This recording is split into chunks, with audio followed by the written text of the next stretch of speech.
I'm a grad student at Cal State Fullerton. I'm a student and an instructor. Tell us what you consider your hometown to be, and in sort of 2 minutes or less, how did you get from there to Cal State Fullerton? Yeah, so hometown, raised, everything, Long Beach. I actually went to Cal State Long Beach, so that's like right.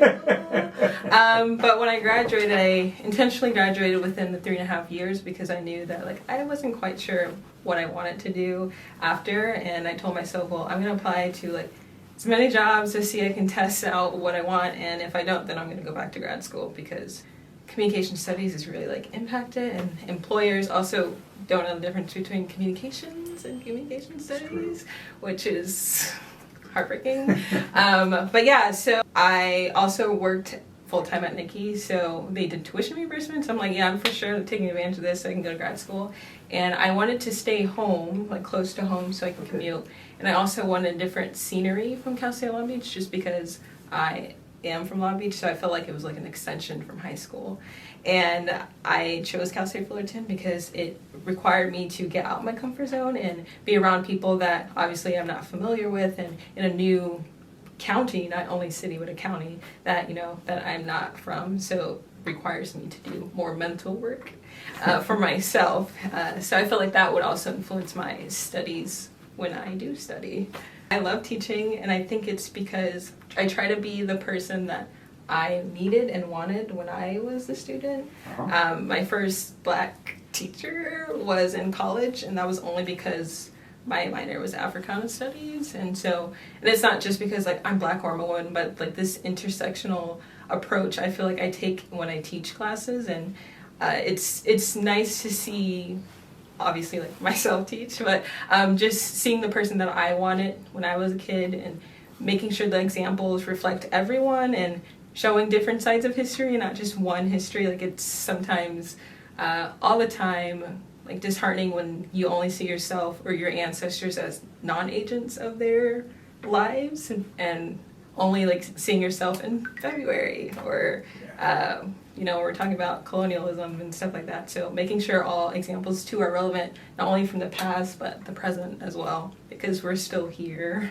So yeah, and it's relatable across the board to everyone. So do you feel your students, are they reacting to that? Yes, and I love it because it's like at first they are reacting to what I'm saying, because at first I was like, okay, like don't be shy, like let's come on, how do you feel about these examples? And I did a type form at the beginning and saying like, what are you interested in, what type of music, and what's really cool, and I didn't think about this, but a lot of the things that they're interested in, I'm interested in, so it's pretty aligned, and it's easier knowing that they're interested in the same things, so it's not me just like talking out the side, just coming up with different things. And it's cool to see them bounce on each other. We were talking about code switching the other day. It was just really great to see how like some of the experiences I also experienced when I was younger and still to this day, and it's cool to see like, okay, like I was in that position at one point and now I can show them like, okay, this is the scholarship behind what you're feeling, like the cool terms that are placing on what you're feeling. The campus.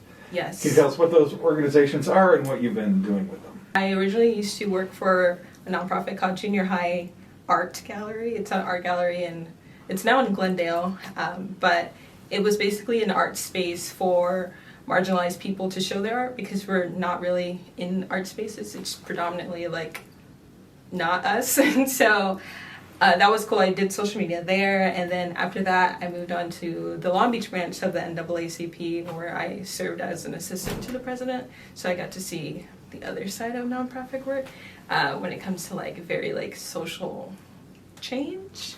And it was pretty cool because this is like a historical organization that I've known to be like from generations, so it was really cool to be part of that. And in between that I did some non-profit work, but currently I'm at Color Compton, which is an organization in Compton, not Long Beach, and we focus on teaching history but using art as a tool for history. So in the spring we teach printmaking and painting, and then in the fall we teach photography. And so with these programs we teach the youth on how to do these techniques, but then also how these techniques were used as a form of resistance, and the history behind certain artists that use these techniques.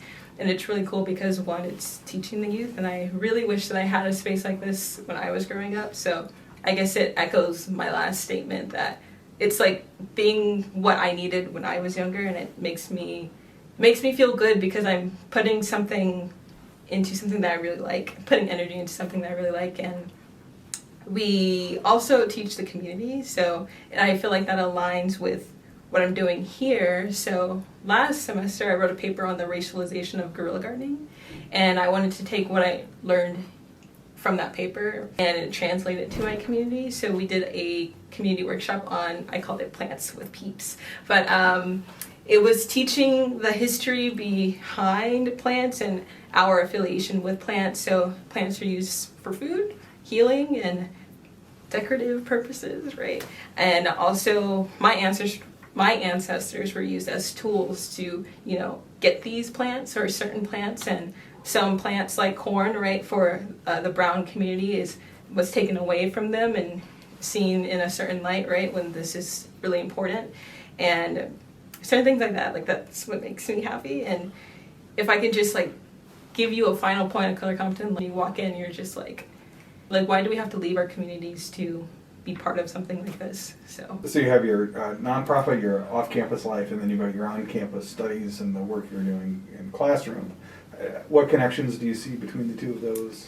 I see a lot of connections between what I'm doing on campus and off campus, and specifically, I guess, and this is just for me as a person, I don't see a worth in my degree if I can't translate it back to my community and where I came from. And I feel like what I'm learning in my master's program is scholarly terms and jargon and words for things or concepts and theories for words and feelings that I've already felt before. And I couldn't figure out why are things this way, or what is this what I'm feeling, or I noticed that I speak this way in a work setting or in this interview, and then that's code switching, right? And so putting those terms to the things that I've already experienced, and I feel like that's the bulk of the connection between the two, and I aspire to continue to do that, because without that translation, I feel like my degree is not going to be worth anything to me, because that's what I want to do in life. What inequities are there that you see in the world that trouble you the most? And if you were appointed queen of the world, what would you do about them? First, I would not want to be queen of the world. That's a big responsibility, and everybody, no.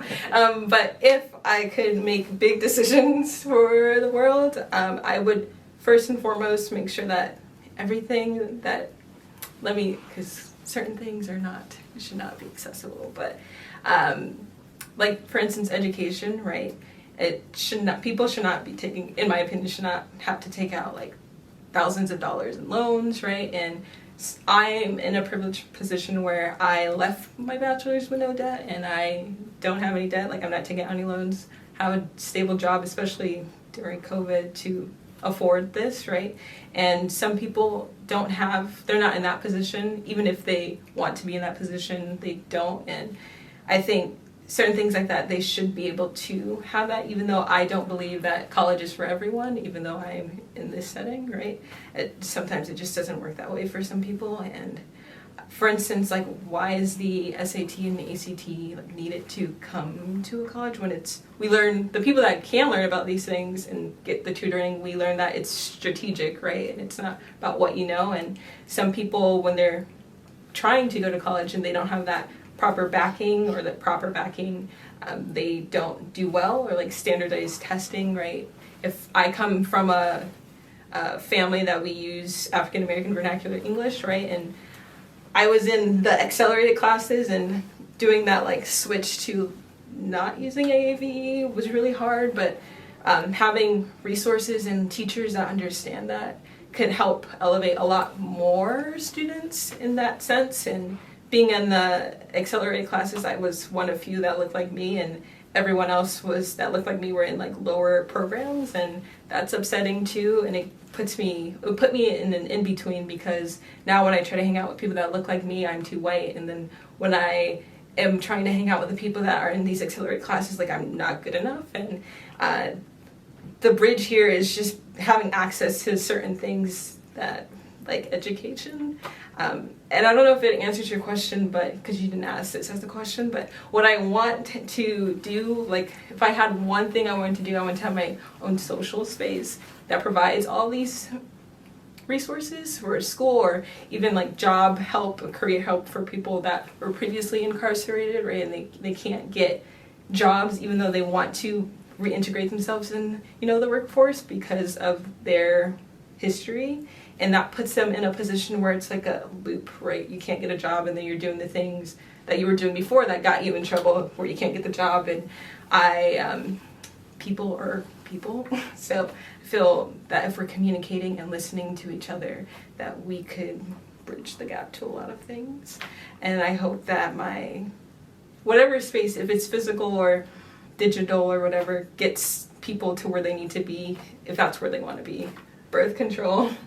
And that's in all like forms, because we got a lot of things going on, and just a personal experience. I didn't realize how like people are like Planned Parenthood, like free stuff, right? And I lost my insurance, and this is like a personal experience. I lost my insurance because I was in between jobs, and I had to pay for birth control out of pocket, and the certain brand that I got was very expensive, and it was like $700 for 3 months, and I didn't have the money for that. So it's like I shouldn't have to gamble, and people use birth control for certain reasons, and I specifically had it because when it's my time, it's really painful for me. Like I pass out, I throw up, and it's like people aren't looking at like the full scope, right? And so it's a health issue. Healthcare, right? It should be accessible for everyone.